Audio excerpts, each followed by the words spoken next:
우리 시편 71편의 말씀을 같이 봉독을 했습니다. 우리 이 말씀 가지고 위대한 유산, Great Legacy라고 하는 제목으로 우리 하나님의 말씀 증거하겠습니다. 다윗의 기도는 여기서 끝난다. 시편 72편의 마지막 구절인데요.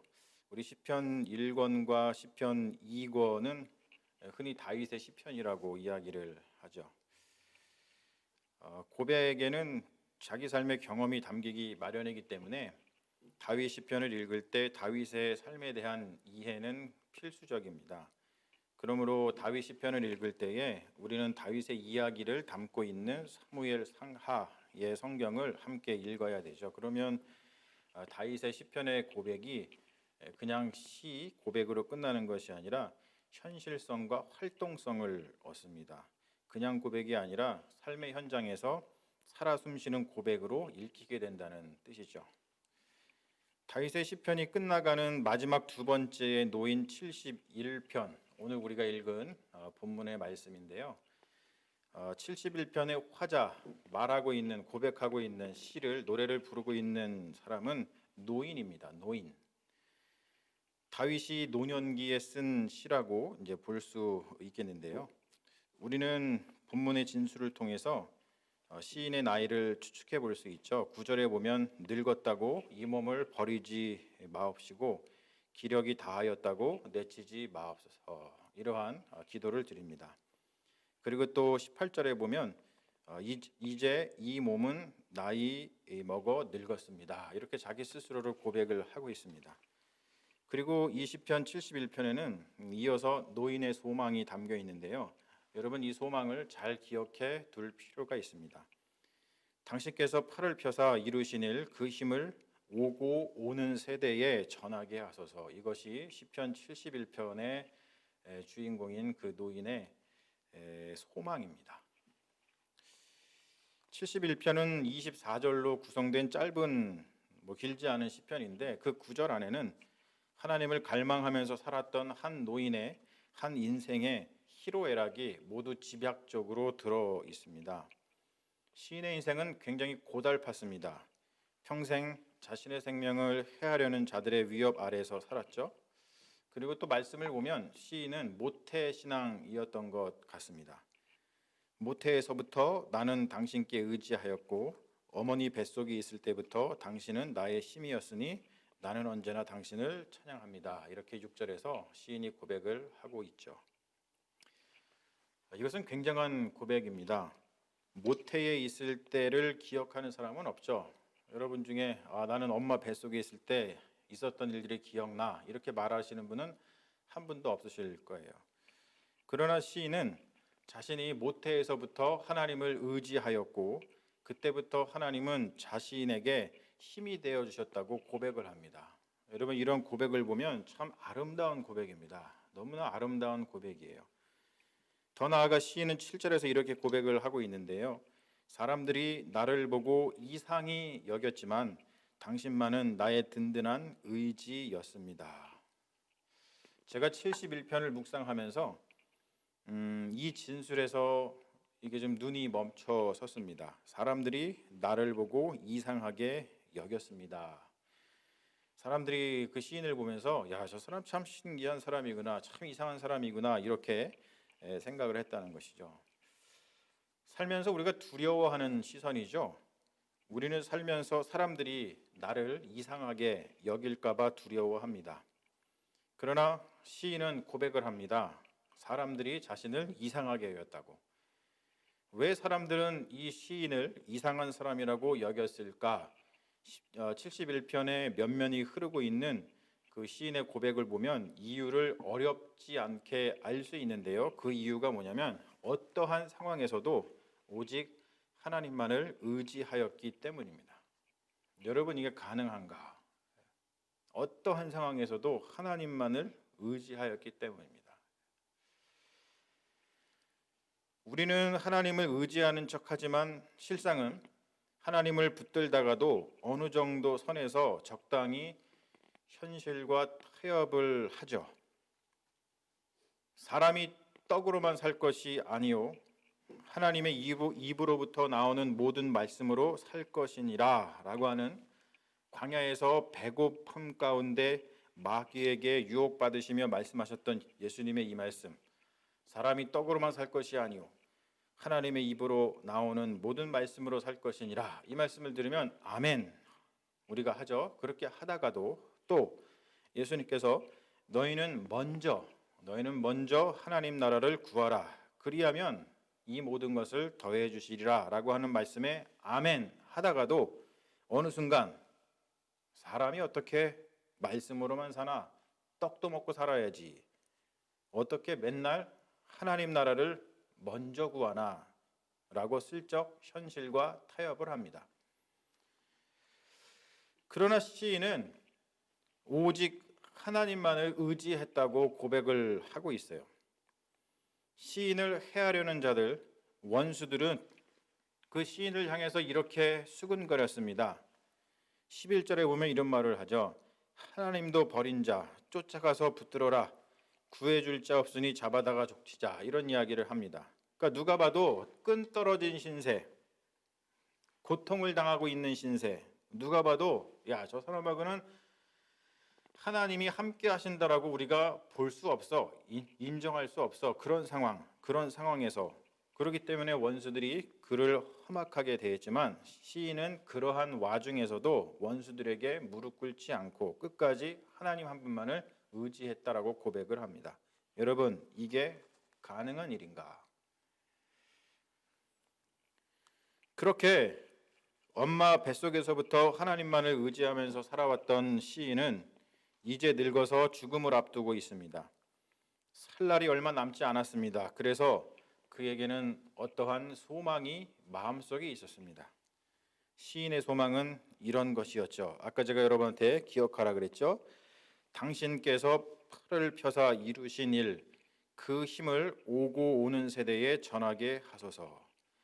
하나님, 하늘까지 떨치신 당신의 정의를 전하게 하소서. 18절, 19절, 이것이 바로 이 늙은 시인의 소망이었습니다. 소망은 뭐냐면 한마디로 오고 오는 세대, 즉 젊은 세대에게, 우리 뒤의 후대 세대에게 하나님을 전하는 일을 하겠다라고 하는 것이 이 노인의 소망이었다는 거예요. 시인에게는 유산이 있었습니다. 레이거시가 있었어요.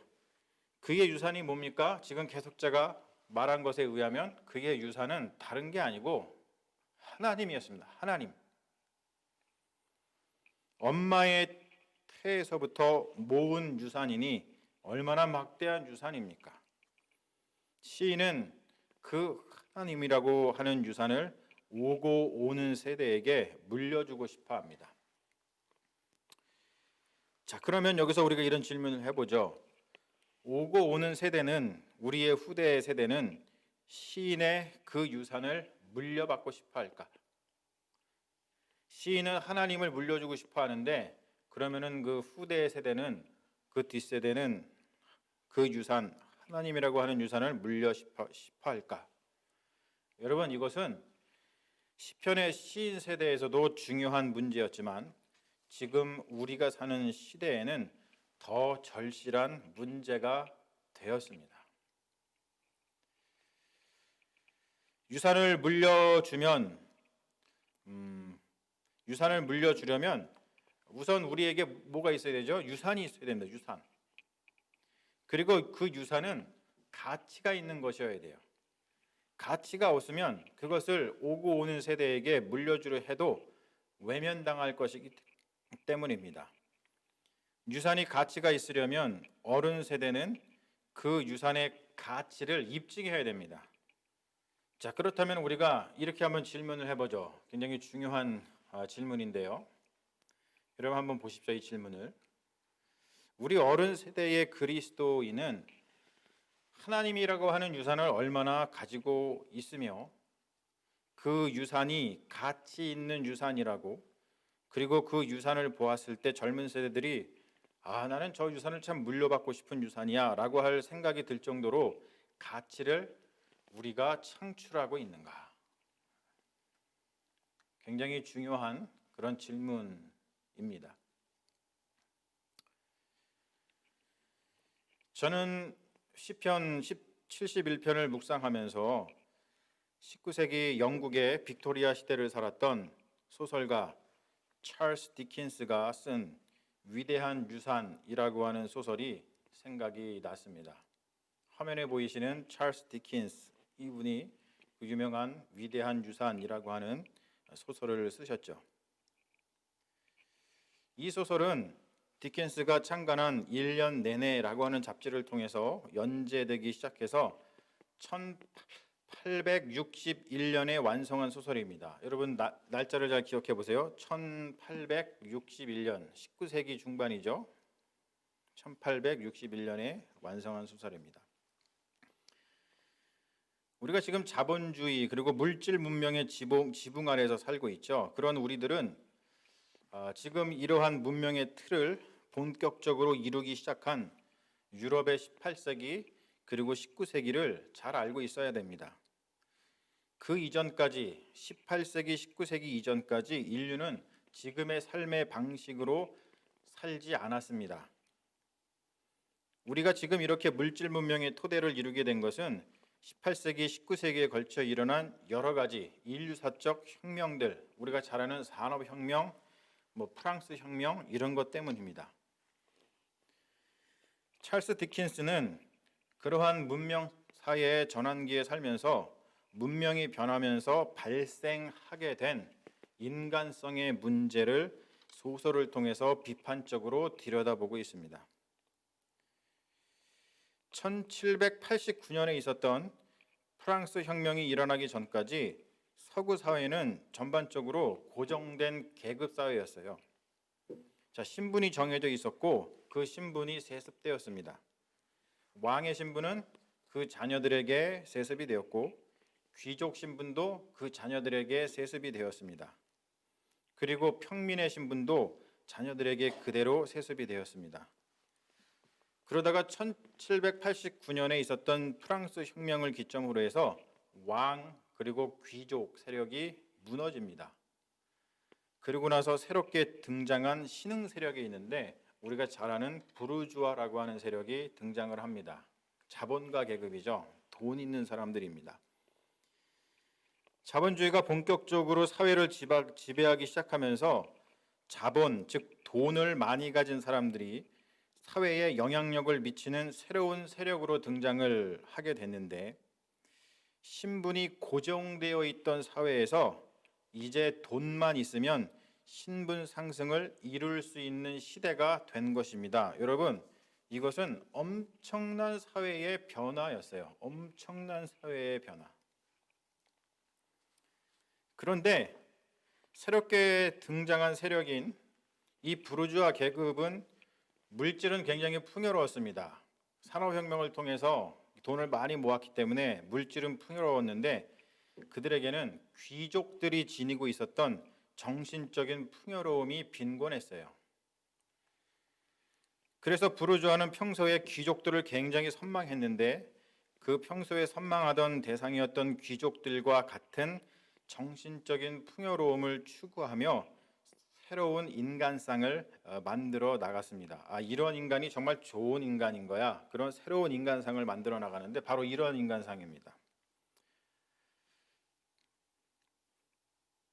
귀족들과 같은 귀족 사회가 무너지면서 부르주아가 등장하면서 새롭게 제시했던 인간적인 이상적인 인간상 뭐냐면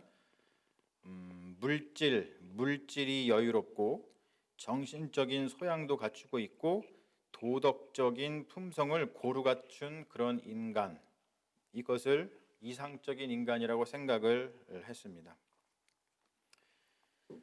우리가 요즘 고급 문화라고 일컫는 클래식 음악이 급격하게 발전하게 된 것도 이러한 배경을 지니고 있는데요.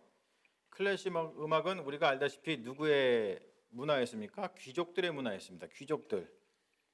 그런데 새롭게 등장한 부르주아 계급은 자신들도 귀족처럼 되고 싶으니까 귀족들처럼 클래식 음악을 향유하면서 귀족 같은 사람들이 되고 싶어 했습니다. 그래서 막대한 자금력을 바탕으로 해서 그들은 음악가들을 후원하면서 클래식 음악의 발전을 이끌었는데요. 우리가 지금도 즐겨 듣고 있는 쇼팽이라든지 리스트, 슈만이라든지 슈베르트 같은 음악가들도 바로 이러한 사회적 분위기에서 성장한 음악가들입니다. 자, 다시 한번 보시면 우리가 잘 아는 젠틀맨이라고 하는 용어가 있어요. 젠틀맨. 젠틀맨은 고결한 인간이라는 뜻이에요. 젠틀맨, are you gentleman? He is gentleman. 우리가 이렇게 이야기를 하죠. 이 젠틀맨이라고 하는 용어도 바로 19세기에 생겨난 신조어입니다. 귀족이라는 신분이 무너졌어요. 더 이상 귀족이라는 게 없었습니다. 하지만 평소에 선망의 대상이던 귀족 같은 존재가 되고 싶었던 부르주아 계급, 그들은 귀족이라는 말 대신에 젠틀맨이라고 하는 용어를 통해서 자신들의 가치를 드러내고 싶어 했습니다. 그래서 이 젠틀맨은 고결한 인간이라는 뜻으로서 위에서 이야기한 물질적 여유, 정신적 소양, 그리고 도덕적 품성을 고루고루 갖춘 인간을 지칭하는 말이 젠틀맨입니다. 찰스 디킨스의 소설 위대한 유산은 바로 그 젠틀맨의 이상적인 인간상이 무너져버린 영국 사회를 비판하고 있는 소설입니다. 디킨스는 소설에서 주인공 핍이라고 하는 인물을 통해서 젠틀맨이 되고 싶은 욕구, 모든 사람들이 다 젠틀맨이 되고 싶어 했어요. 그러나 젠틀맨의 칭호를 얻었지만 결국 정신적인 소양과 도덕적 품성, 즉 내면과 정신의 풍요로움을 상실해 버리고 오직 물질과 외양만 중시하는 속물로 전락해 버린 젠틀맨의 가치를 고발하고 있습니다. 소설을 보면은 결국 주인공은 가난하지만 고결한 인간성을 붙들고 살았던 주변 인물들을 통해서 스스로 젠틀맨이라고 생각한 자신의 비루함을 보게 됩니다. 그리고 주인공은 진정한 인간이 무엇인지, 그리고 진정한 아름다움이 무엇인지를 깨닫게 됩니다. 한국어로 위대한 유산이라고 번역된 찰스 디킨스의 소설 영어 제목은 Great Expectations입니다. Great Legacy가 아닙니다. Great Expectations입니다. Great Legacy, Great Expectation은 무슨 뜻을 지니고 있냐면 저기 넘겨봐 주세요, 선생님. Great Expectation의 뜻 없어요? Great Expectation의 뜻은 뭐냐면 큰 재산을 얻거나 물려받을 가능성이나 기대를 갖는 거예요. 큰 재산을 물려받을 가능성이나 기대를 품는 거예요. 여러분 그러한 익스펙테이션이 여러분들 있으시죠? 다. 이것은 인간의 자연스러운 욕망을 나타내는 말입니다. 우리는 모두 무엇인가를 물려받기를 기대합니다. 그리고 그러한 가능성을 생각하면서 행복해하죠. 그런데 여러분 우리가 한번 질문을 해보죠. 우리는 무엇을 물려줄 것이며 무엇을 물려받을 것인가?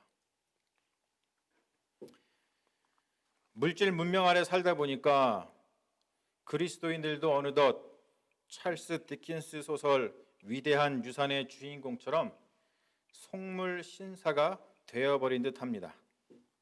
물질과 외양에만 치중하고 정신과 도덕은 온데간데 없고 무엇보다도 시편의 말씀을 통해서 어떠한 상황에서도 하나님만을 의지했던 시인의 고백을 우리가 지금 이렇게 막 듣고 있는데도 불구하고, 그리고 그 시인은 자신의 위대한 유산인 하나님을 오고 오는 세대에게 물려주겠다는 소망을 품고 있다는 것을 우리가 보고 있음에도 불구하고 우리는 시인의 그러한 고백과 소망에 감흥을 받지 못합니다. 우리는 여전히 위대한 하나님의 유산을 가지려고도 그리고 그것을 물려주려고도 하지 않는 것 같아요. 물질 문명 아래서 살고 있는 현대인들이 보편적으로 가지고 있는 재산 증식에 대한 관심, 건강에 대한 관심, 여가에 대한 관심은 극대화되었지만 하나님에 대한 그리스도인의 관심은 줄어들고 있는 듯합니다. 우리는 자녀들에게 무엇을 물려주기를 기대하고 있으며 우리의 자녀들은 우리에게 무엇을 물려받을 것을 기대하고 있습니까? 다시 말해서 우리는 Great Expectation을 가지고 있습니까? 어떠한 큰 재산을 얻거나 그런 것들을 물려받을 가능성에 우리가 마음 기뻐하고 있습니까? 아니면 Great Legacy, 하나님을 가지고 있습니까? 즉 우리는 하나님으로부터 재산 증식과 건강의 복을 기대하고 있습니까? 아니면 하나님 자체를 기대하고 있습니까?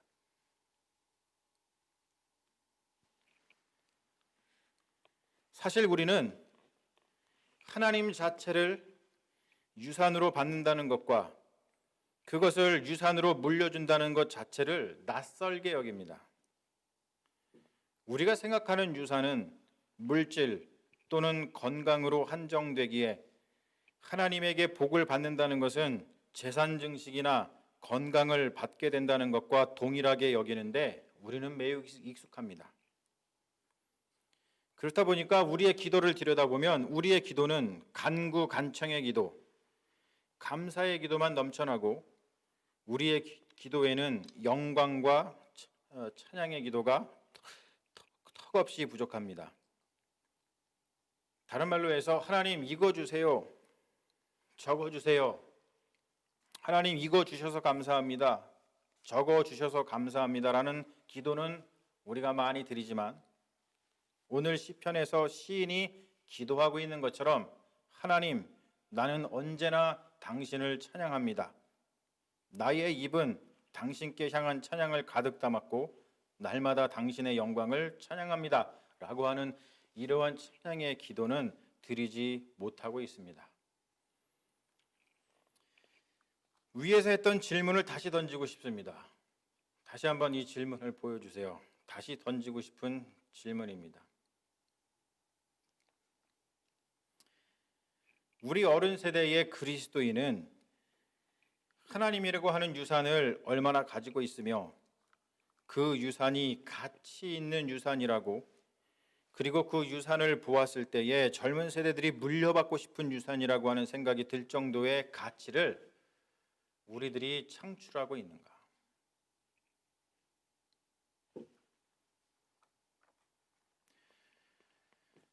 지금 물질문명 시대를 살고 있는 우리에게 정말로, 우리 그리스도인들에게 정말로 중요한 그러한 질문이라고 생각을 합니다. 이 질문을 들으면서 이런 반문이 떠오르실 거예요. 그러면 어떻게 해야 하나? 하나님만 의지한다는 것은 무엇인지, 하나님만을 유산으로 생각한다는 것은 무엇인지, 어떻게 해야 되는 것이지? 이런 질문, 이런 반문들이 생기실 겁니다.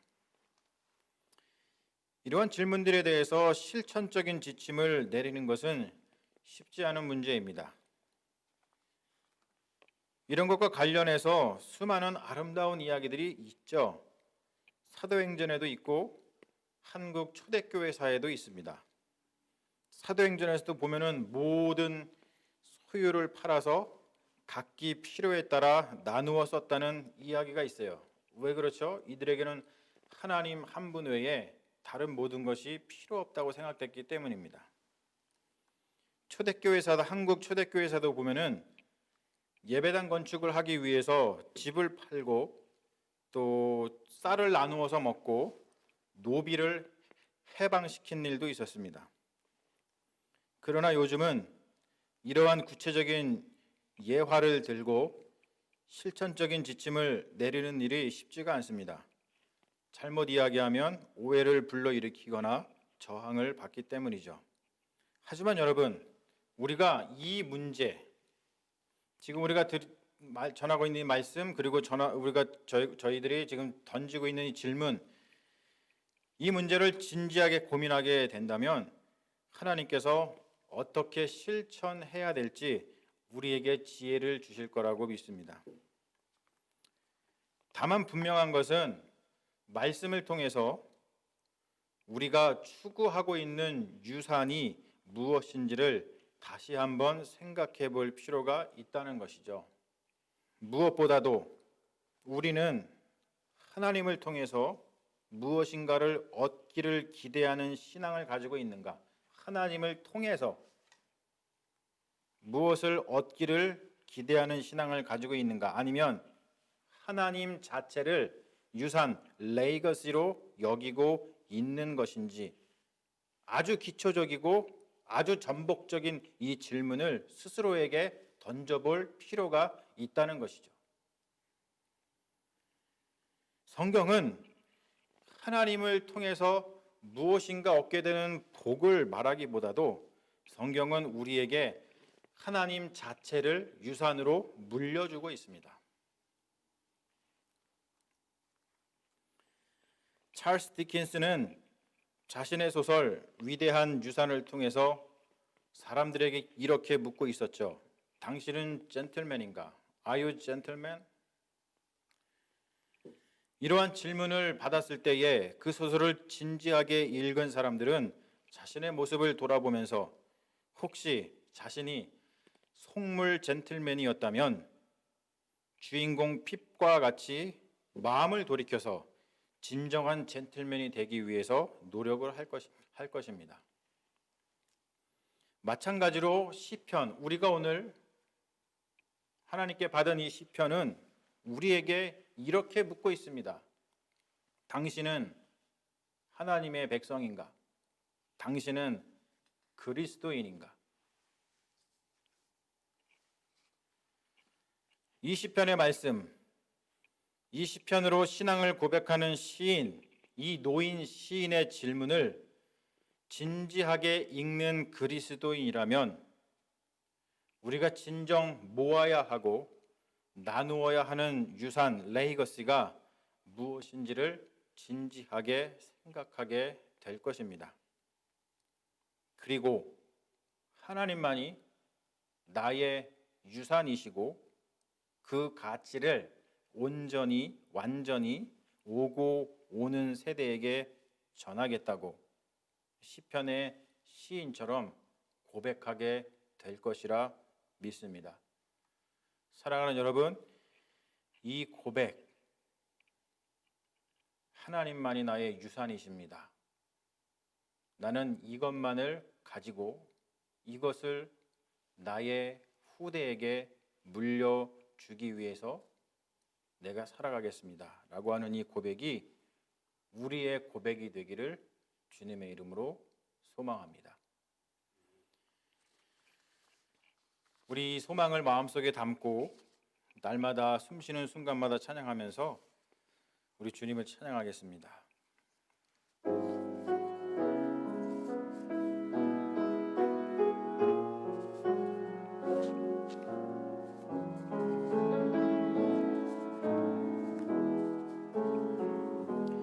날마다 숨쉬는 순간마다 내 앞에 어려운 일 보내 주님 앞에 이 몸을 맡길 때 슬픔 없네 두려움 없네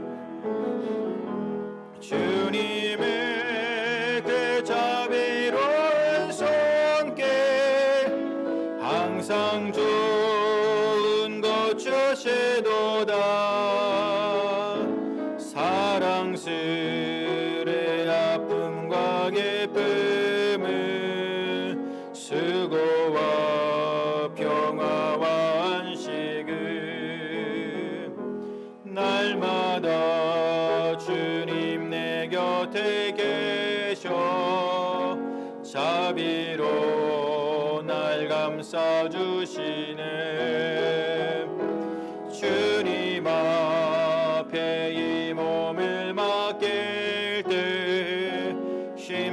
힘주시네 위로함 얻네 어린 나를 품에 안으셔서 항상 평안함 주시도다